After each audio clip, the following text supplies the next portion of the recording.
Welcome. In this video you are going to learn how to add shade in the transparent glass with the use of your brush. First, you duplicate this layer by pressing Ctrl J.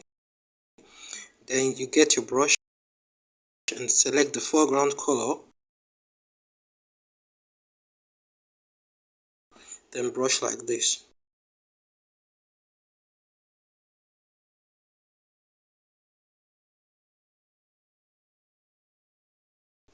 You then reduce the opacity like this.